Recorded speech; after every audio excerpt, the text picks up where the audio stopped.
notre chronique Vie d'ici et c'est avec grand plaisir qu'on débute avec cette nouvelle concernant le maire de Sainte-Brigitte de Laval, M. Carl Thomasin, qui, accompagné des membres du conseil municipal ainsi que du député de Montmorency, M. Jean-François Simard, ont confirmé l'ouverture d'un point de service médical à Sainte-Brigitte de Laval à l'hiver 2021.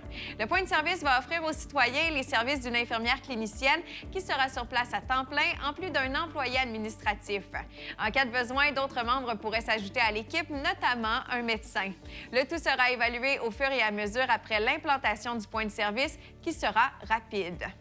La Ville de Québec et Comédia ont dévoilé une nouvelle offre virtuelle de divertissement pour les jeunes de 15 à 25 ans, l'Abri de Québec. Diffusé à compter du 9 novembre sur la plateforme comédia.tv, ce rendez-vous virtuel quotidien mettra en vedette de jeunes personnalités de l'heure qui interagiront avec les jeunes installés dans le confort de leur foyer. Chaque semaine, pendant 8 semaines, une personnalité publique deviendra le gardien de l'abri. Cet autre recevra chaque soir des invités vedettes pour discuter des sujets chauds de l'heure qui auront été proposés préalablement par le public. Cette année, la guignolée ne pourra pas avoir lieu comme à l'habitude. C'est pourquoi la Société Saint-Vincent-de-Paul de Notre-Dame-des-Laurentides propose de supporter son organisme en faisant un don en ligne au ssvp-québec.org. Vous pourrez sélectionner la conférence Notre-Dame-des-Laurentides. Merci d'avance et sachez qu'un reçu d'impôt vous sera automatiquement émis à la fin de la transaction. Vous croyez avoir une maison décorée pour Noël digne de celle du film Le sapin à des boules? Inscrivez-vous sans tarder au concours de la municipalité de Lac-Beauport. Il y aura différents prix à gagner et tous les détails se trouvent sur la page Facebook de la municipalité. La boutique familiale et écologique La Bulle Boutique offre depuis quelques jours les cafés S'mores à la guimauve grillée et chocolat noir. Un véritable régal. Vous pourrez aller le déguster directement à la boutique. Ils ont aussi reçu de tout nouveaux sacs chauffants. C'est une jeune entrepreneur de 11 ans qui les fabrique. Ils sont de qualité et bien colorés. Bravo à Alexa! Lors de la saison hivernale, la municipalité de Stoneham et Tewksbury assure un certain niveau de sécurité et de fluidité de la circulation sur son réseau routier selon la situation. Afin de faciliter les interventions d'entretien d'hiver de la municipalité et de garantir leur propre sécurité, les citoyens sont appelés à faire leur part. Quelques conseils ont été partagés sur le Facebook de la municipalité de Stoneham. Ludovic Lorrain a été impliqué pendant plus de 3 ans au sein de l'organisme Rafale.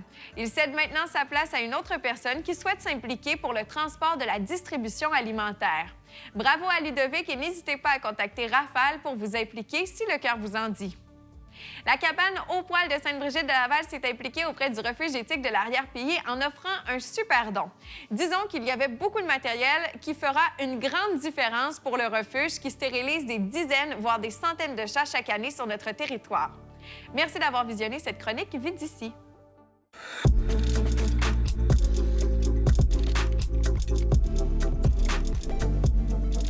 Ça vous est sûrement déjà arrivé qu'un de vos proches vous évoque un fait intéressant et que vous répondiez à cette personne. Eh bien, c'est clair que ce soir, je vais me coucher moins niaiseux. Si vous avez déjà prononcé cette phrase après avoir appris quelque chose au détour d'une conversation, eh bien, ce soir, vous allez assurément vous coucher branché et moins niaiseux parce qu'aujourd'hui, on parle de mobilité durable. Et là, je vous entends déjà me dire, mais qu'est-ce que la mobilité durable? Après cette chronique, peut-être que vous allez au prochain souper de famille lancer une conversation tout à fait intéressante avec les faits appris aujourd'hui. Commençons par décortiquer le tout afin de mieux vulgariser le concept. Tout d'abord, qu'est-ce que la mobilité? Eh bien, c'est la capacité des personnes et des biens à se déplacer ou à être transportés. La mobilité constitue la base des échanges sociaux, économiques et culturels des individus, des entreprises et des sociétés. Je pense que jusque-là, c'est un concept qui est compris par tous. Maintenant, qu'est-ce que ça prend à cette mobilité pour qu'elle soit durable? Premièrement, elle se doit d'être abordable, accessible au milieu de vie, sécuritaire, confortable, compatible avec la santé humaine et l'écosystème, donc par le fait même diminuer l'empreinte écologique. Voyons d'abord la mobilité durable en 3 points distincts à prendre en compte. Les aspects économiques, écologiques et sociaux. La mobilité est un enjeu majeur de notre société. Force est d'admettre que le nombre de voitures continue d'augmenter avec les années. Il faut dire que ce mode de transport a un impact direct sur l'environnement, la qualité de l'air, le taux d'émission de CO2, la sécurité ainsi que la qualité de vie. Donc, quel est l'objectif ici de la mobilité durable? Eh bien, c'est assez simple, c'est d'assurer l'accès du point A au point B pour tous les citoyens en réduisant l'impact environnemental des déplacements. La mise en place d'une mobilité durable permet aux villes et aux municipalités qui s'y engagent de devenir plus attractives, plus sécuritaire, plus fluide et plus agréable à vivre. La qualité de vie s'améliore au fur et à mesure de l'adaptation des comportements, des modes de transport et des aménagements apportés à l'espace public. La mobilité durable s'articule autour de différents moyens de transport qui facilitent la multimodalité. Qu'est-ce que c'est en gros la multimodalité? Eh bien, c'est le pouvoir de choisir le meilleur moyen de transport en fonction de la nature du déplacement à effectuer. Effectivement, dans notre société moderne, l'utilisation de sa voiture individuelle est souvent le moyen le plus facile pour se déplacer au jour le jour. Mais si vous avez envie de faire un petit geste simple pour l'environnement et surtout pour l'avenir des jeunes enfants qui vont bâtir le monde de demain, sachez que plusieurs possibilités s'offrent à vous. Voici les alternatives pour favoriser la mobilité durable et par le fait même réduire de manière efficace la consommation d'énergie fossile et des émissions de gaz à effet de serre liées au transport. Dans la MRC de la Jacques-Cartier, donc dans notre région, il existe un réseau de transport en commun, soit le TCJC, qui dessert 7 des 9 municipalités. Pour plus d'informations sur ce réseau, je vous invite à visiter le site Internet de la MRC de la Jacques-Cartier. Sinon, il y a toujours la marche ou le vélo pour se déplacer à proximité. Du côté de la Ville de Québec, évidemment, tous connaissent le transport en commun du RTC, soit le plus gros réseau à Québec. Et si vous avez vraiment envie de réduire votre impact sur l'environnement, la voiture électrique est une valeur sûre. Sachez aussi que la Ville de Québec travaille présentement sur le nouveau projet de transport en commun durable, le tramway, dont son retour est prévu pour 2026. D'ailleurs, fait intéressant, ce ne sera pas une première pour le tramway à Québec. Ce train léger sur rail a existé de 1897 à 1948 à Québec. D'ici 2030, l'un des projets du gouvernement du Québec est d'inciter les usagers à utiliser le transport en commun. Dans ce sens, il souhaite que 70 de la population québécoise ait accès à au moins 4 services de mobilité durable dans leur secteur. Des chiffres intéressants maintenant. Le transport en commun réduit de 20 le temps de déplacement entre le domicile et le travail.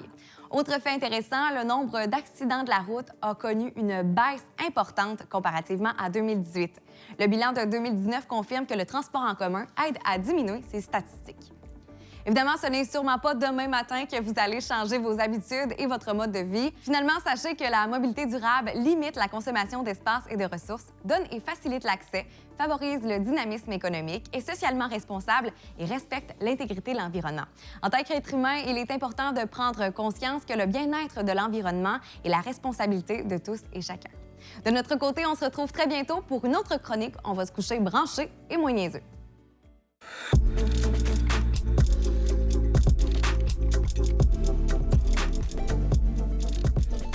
De vous présenter le contenu de la MRC de la Jacques-Cartier. Le 24 novembre prochain à 18h, sur la page Facebook de la MRC, nous allons annoncer les 7 lauréats de la 20e édition du concours de la carte de Noël régionale. Comme les années antérieures, vous serez vous aussi appelés à voter pour votre œuvre préférée. Rendez-vous au mrc.jacques-cartier.com dès le 24 novembre pour voter.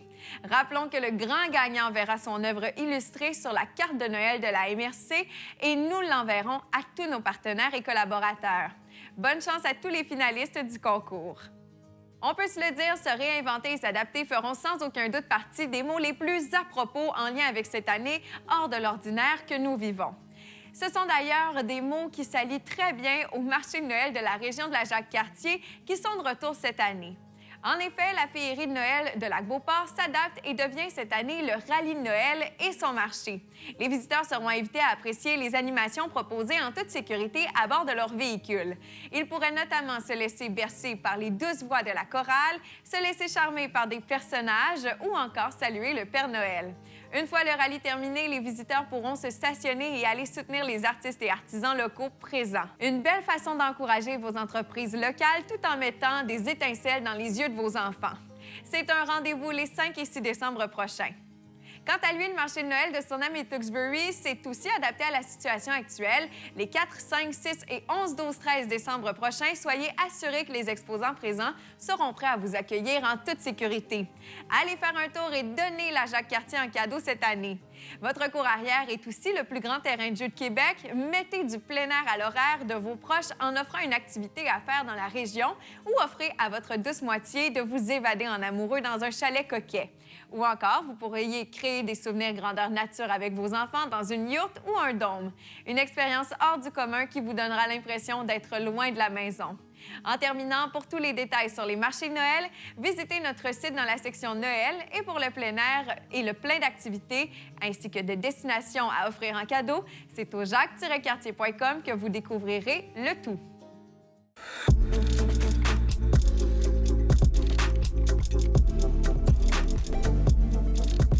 Depuis plusieurs années, le nombre de femmes d'affaires et de travailleuses autonomes ne cesse d'augmenter.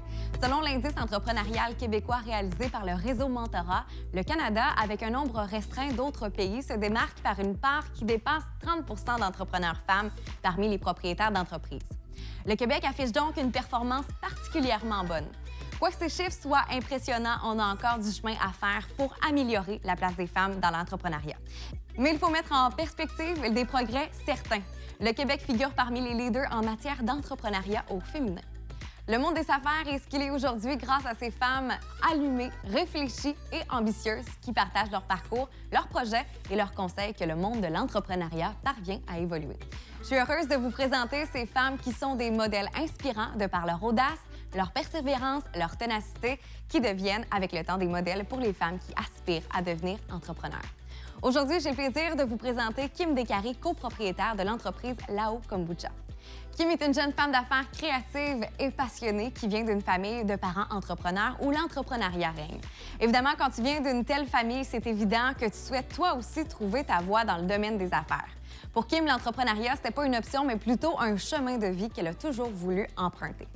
Bien qu'elle savait qu'un jour elle serait femme d'affaires à proprement dit, ça lui a pris quelques années avant de trouver sa branche dans ce vaste monde. Par contre, chose certaine, Kim a toujours su que le monde de l'alimentation et des produits santé l'intéressait. Kim, c'est une femme créative, remplie de projets et d'ambitions. Et avant de trouver exactement ce dans quoi elle voulait se lancer, Kim a essayé tout plein de choses. De la photographie alimentaire à la vente de voitures et elle a même jusqu'à lancer une boutique en ligne de vêtements faits à partir de bouteilles d'eau recyclées. Kim a toujours été avant-gardiste et à l'avance de son temps. Elle a toujours eu des idées novatrices, mais elle n'avait pas envie d'être un one-woman show, à être seule, à tout faire. C'était un peu trop pour elle. Elle désirait plutôt s'entourer d'entrepreneurs qui voulaient bien évoluer et gravir les échelons avec elle. Jusqu'au jour où elle a rencontré des entrepreneurs qui lui ont donné la chance et surtout permis de se lancer en affaires. En 2017, elle a fait connaissance avec les propriétaires de Lao Kombucha, une jeune entreprise qui commençait à peine à avoir le vent dans les voiles. Kim a commencé à travailler pour cette compagnie avec son conjoint en tant que distributrice et représentante du produit dans la région de Montréal. Son rôle à ce moment, c'est de faire découvrir le kombucha Lao en allant cogner aux portes. Et avec le temps, Kim est devenue tellement impliquée et investie dans Lao Kombucha qu'elle a décidé de faire un grand saut. Ça n'aura pas été long avant qu'elle tombe amoureuse du produit et prenne la décision de faire partie de la belle famille de Lao. En octobre 2017, elle et son conjoint ont pris la décision, moins d'un an après la création de Lao, de devenir partenaires dans cette belle entreprise. À ce moment, tout sur son chemin s'alignait. Enfin, tout était parfait. Elle a vu une belle opportunité d'affaires et elle s'est propulsée dessus. Évidemment, ce serait mentir de dire qu'elle n'a pas hésité un peu avant de se lancer dans le vide parce que devenir entrepreneur et copropriétaire d'une entreprise, ça comprenait un gros montant d'argent et acheter des parts dans une compagnie, c'est un gros move, comme on dit. Malgré ses incertitudes et ses craintes, Kim a décidé de se donner le go et de le faire parce que son cœur l'a emporté. Contrairement à ce que les gens peuvent penser, l'entrepreneuriat, ça vient avec son lot de challenges, dont certains financiers. Ça vient avec des coûts, c'est de l'investissement et faut dire que tu fais pas d'argent la première semaine. C'est un investissement plutôt à long terme et c'est la réalité d'être entrepreneur. Pour y arriver, il faut que tu crois en ton produit, ton équipe, tes aptitudes et il faudra souvent mettre les bouchées doubles. Mais quand tu y crois, tu y arrives. Chez Lao, Kim s'occupe beaucoup du marketing et de tout ce qui a trait à la communication, à l'image de marque, en plus de la gestion au jour le jour. L'une des stratégies qu'elle utilise en tant qu'entrepreneur pour se démarquer dans son champ d'activité, c'est l'interaction humaine. C'est une fan d'échanges avec les gens. À chaque fois qu'elle va quelque part, elle apporte avec elle des kombucha à offrir en cadeau dans le but de faire découvrir aux gens son produit. Se lancer dans l'entrepreneuriat, c'est apprendre à repousser ses limites pour se développer. Kim est fière de dire aujourd'hui qu'elle est une entrepreneure épanouie qui mène son entreprise vers de nouveaux sommets. Jour après jour, elle acquiert de nouvelles compétences et apprend son métier en l'exerçant. Kim a la chance de travailler avec une belle équipe de passionnés où tous sont pris en considération à leur juste valeur. La vision du leadership de Kim en tant qu'entrepreneur, c'est l'écoute. Pour elle, être à l'écoute de ses partenaires d'affaires, c'est être ouvert aux idées de tous et chacun et de donner la chance à tout le monde d'exploiter ses compétences. En 2020, Lao Kombucha, c'est une entreprise active depuis maintenant 3 ans. C'est plus de 75 000 bouteilles embouteillées chaque année, 7 variétés de kombucha, 5 grandes pastilles de goût, fruitées, florales, herbacées, aromatiques et rustiques, dont ils sont les seuls au monde à offrir. 300 points de vente, une entreprise certifiée ACEP et une toute nouvelle brasserie installée à Québec, avec en prime tout plein de projets pour l'avenir. Voici ce qui rend Kim la plus fière de son entreprise à ce jour. Je pense que ma plus grande fierté, c'est vraiment la nouvelle image qu'on vient de lancer. Parce que, veux pas, c'est pas moi qui ai démarré l'entreprise au début. Donc, le brand était déjà là, l'image, un peu l'essence de la marque était déjà là. Puis vraiment d'avoir développé ça, je sens littéralement, là-haut, ça a toujours été mon bébé, mais là, ça l'est comme encore plus parce qu'il y a une partie de moi qui est infusée maintenant dans chacune des bouteilles avec ces étiquettes-là. Puis, ouais, je pense que c'est ça qui me rend vraiment fière, vraiment heureuse. Puis maintenant, ben, je peux encore plus m'exprimer dans toutes les photos que je fais, dans les publications, puis parler avec mon cœur parce que justement, ben, il y a une partie de moi là, à l'intérieur de ça. Selon Kim, les avantages de se lancer en affaires, c'est que le monde de l'entrepreneuriat est plus accessible qu'il l'a jamais été. Si tu crois aux produits que tu vends, dis-toi qu'il y a moyen de créer autour de ça ta vie rêvée facilement. Voici ce qu'elle conseille aux jeunes femmes qui ont envie de se lancer en affaires. D'y aller étape par étape, ne pas voir nos projets trop gros, mais quand même voir the big picture, avoir un horizon, savoir où est-ce qu'on s'en va. Puis c'est vraiment d'être là à chaque jour qui fait toute la différence. Pour vrai, là, c'est juste d'être là puis de le faire. Sachez que l'une des qualités fondamentales et très importantes quand on est en affaires, c'est la persévérance. J'espère que le parcours de Kim Descaries, copropriétaire de Lao Kombucha, aura su vous inspirer et que vous oserez peut-être, vous aussi, vous lancer dans le monde de l'entrepreneuriat. Je termine la chronique d'aujourd'hui sur une citation qui colle très bien à la vision de Kim et de beaucoup d'autres entrepreneurs. Ça va comme suit. Vous ne pouvez pas faire quelque chose juste pour l'argent, vous devez le faire parce que vous y croyez et vous finirez par gagner de l'argent. Elle nous vient de la multimillionnaire italienne dirigeante du groupe Prada. De notre côté, on se retrouve très bientôt pour une autre chronique branchée sur les femmes d'affaires d'ici pour découvrir une autre femme du territoire qui a pris la décision de propulser sa carrière et de se lancer en affaires.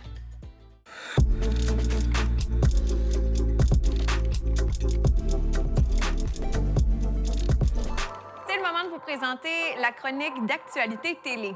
Est-ce que vous étiez au courant qu'il est possible pour les membres d'apporter des modifications à leurs services fournis par la CCAP? Vous vous rendez finalement sur l'espace client et vous pouvez faire l'ajout d'une chaîne de télévision ou encore, par exemple, bonifier votre plan d'Internet ou même modifier vos options de téléphonie.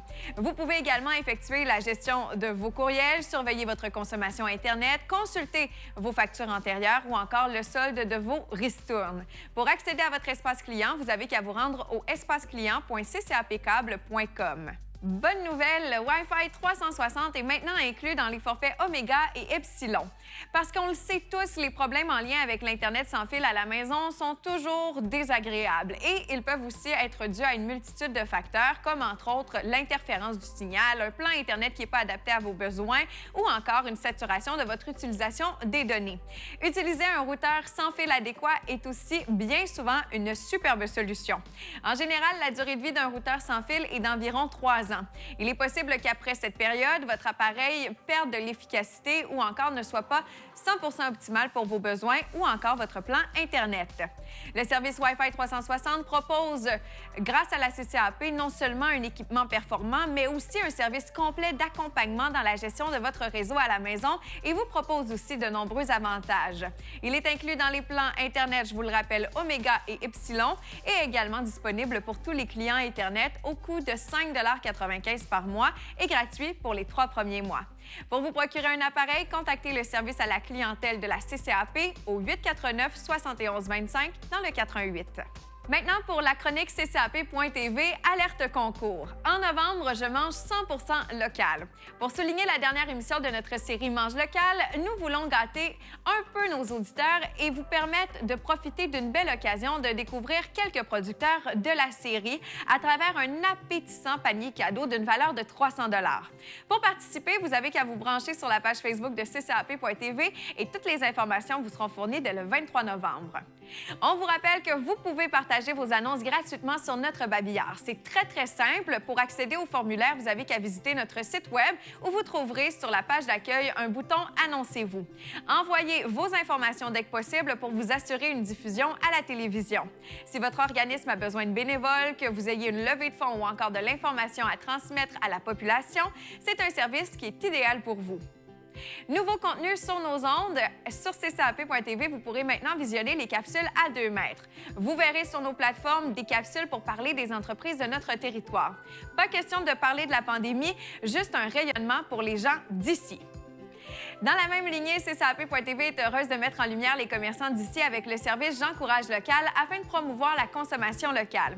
C'est un service d'affichage tout à fait gratuit et pour avoir plus d'informations, vous avez qu'à visiter notre site Web ou encore communiquer avec notre équipe au 88 849 71 25. En raison des mesures sanitaires en place qui empêchent les rassemblements, pour l'instant, il nous fait plaisir de vous retransmettre la messe de la paroisse du Bon Pasteur sur les ondes de ccap.tv. Elle est présentée les samedis et dimanches à 11h et 23h. Toute l'équipe est heureuse de vous annoncer que la messe de Noël vous sera aussi offerte. Restez à l'affût sur notre site ou bien aimez notre page Facebook.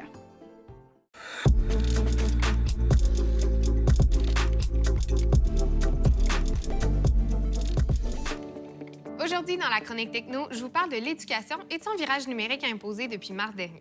Ma sœur est actuellement au cégep dans une technique et est complètement démotivée par la situation. Au début de la pandémie, elle adorait le fait de pouvoir se lever à 7h55 pour être en mesure d'être à l'heure à son cours de 8h. Quand même cool de pas se maquiller, de porter un haut chic puis juste un bas de pyjama.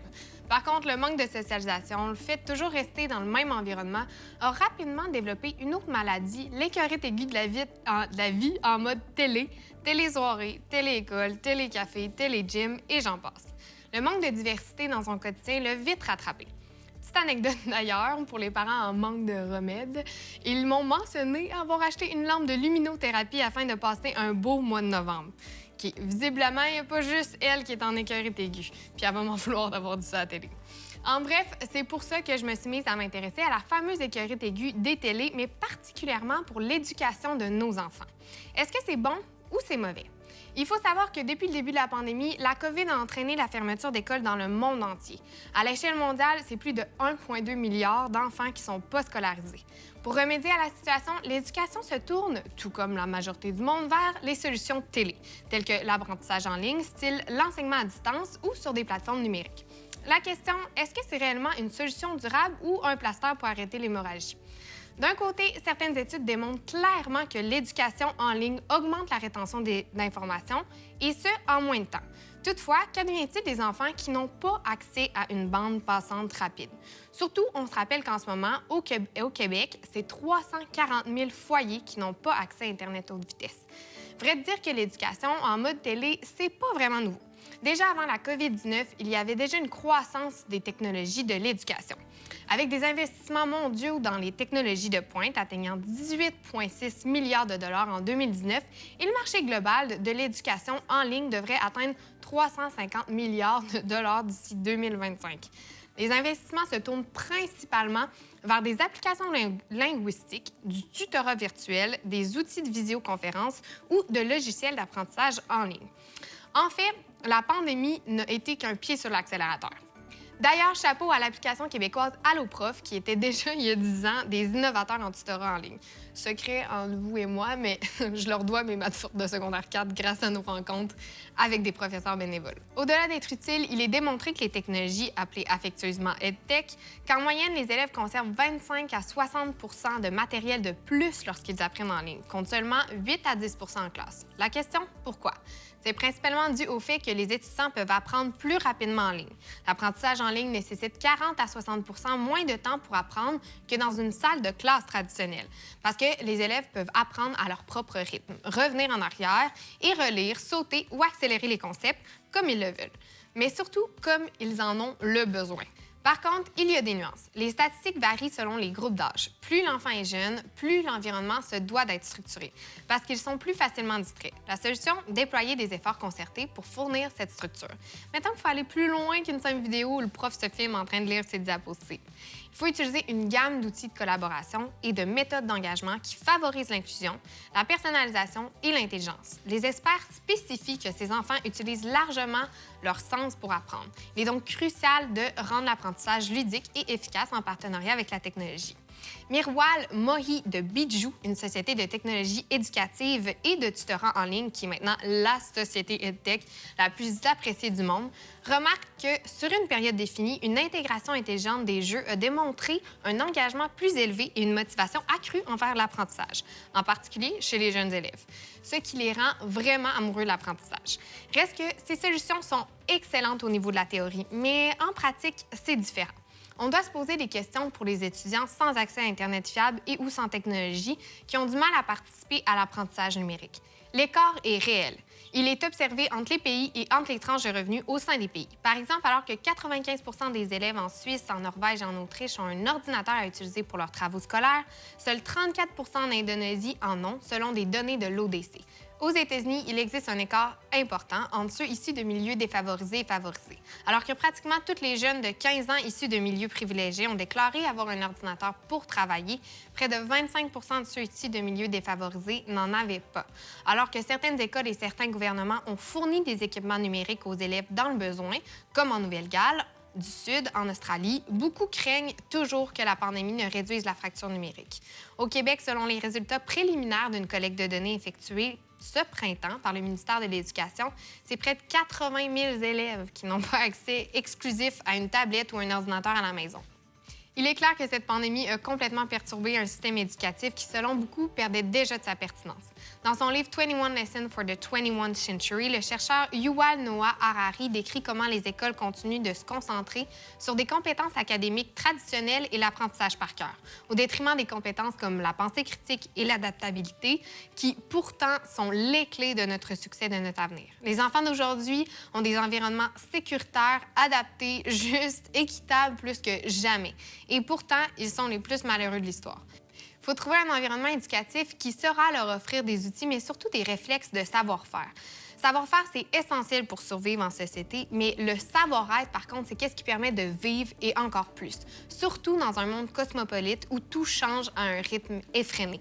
Alors, la question du jour est: êtes-vous plus télé-éducation, a.k.a. EdTech, ou l'éducation traditionnelle? Faites-nous savoir vos commentaires en lien de cette vidéo ou au ccap.tv. On se dit à la prochaine Chronique Techno.